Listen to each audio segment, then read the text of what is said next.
आखिर पांडवों में ऐसा क्या था कि वो 5 थे फिर भी 100 कौरवों से जीत गए थे। सबसे पहला लेसन,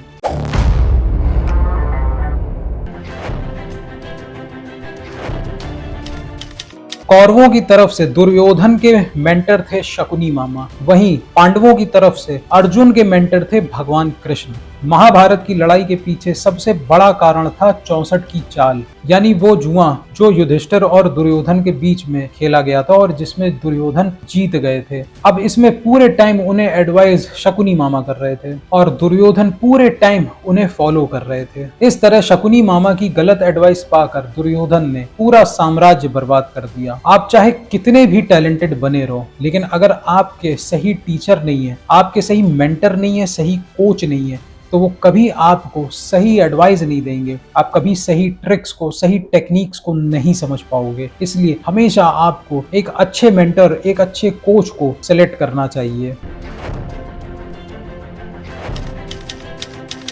महाभारत का एक सबसे इंटरेस्टिंग और सबसे पावरफुल कैरेक्टर है कर्ण का। कर्ण बहुत बड़ा दानवीर था और बहुत टैलेंटेड था। वो एक महान योद्धा था और धनुर्विद्या में वो एकदम निपुण था। लेकिन दुर्भाग्य कर्ण का कुछ ऐसा था कि उसने दोस्ती दुर्योधन से करी थी। जब आप एक गलत इंसान से दोस्ती करते हो तो आप सही और गलत के बीच का जो डिफरेंस होता है उसे भूल जाते हो और आप विकास की जगह विनाश के रास्ते पर चल देते हो। और बुरे दोस्त होने का नतीजा कर्ण को भी भुगतना पड़ा, फिर चाहे वो कितना भी महान क्यों ना हो। इसलिए no friend is better than a bad friend. आपके कोई दोस्त नहीं है तो आप दुनिया के सबसे खुशहाल व्यक्ति हैं, लेकिन आपके दोस्त हैं लेकिन वो बुरे हैं, गलत हैं, तो आप गलत संगत में हमेशा विनाश के रास्ते पे जाओगे। महाभारत में तीसरा सबसे इंटरेस्टिंग कैरेक्टर होता है अभिमन्यु का।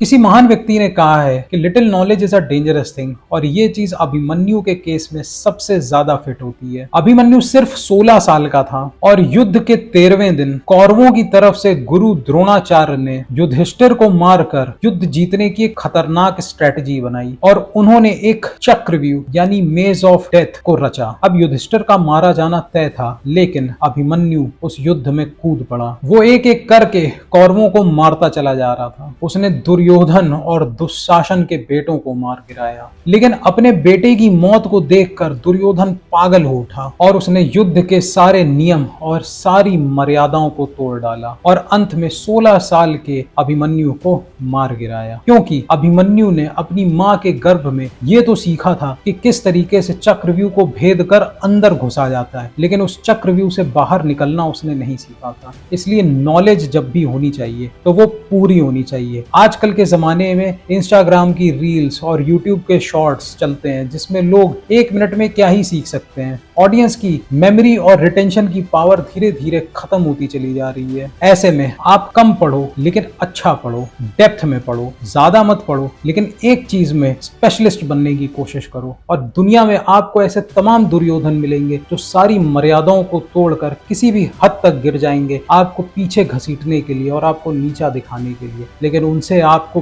बच कर रहना है। और आप बच तभी पाओगे जब आपके पास एक होलिस्टिक और एक कंप्लीट नॉलेज होगी, क्योंकि ज्ञान के आगे हर कोई झुकता है। और एक्चुअली नॉलेज गेन करना ना एक माइंडसेट का खेल होता है। आप किस तरीके से एक रिच माइंडसेट को अपना सकते हो और एक पुअर माइंडसेट से दूर जा सकते हो, इसको जानने के लिए इस वीडियो पे क्लिक कर सकते हैं।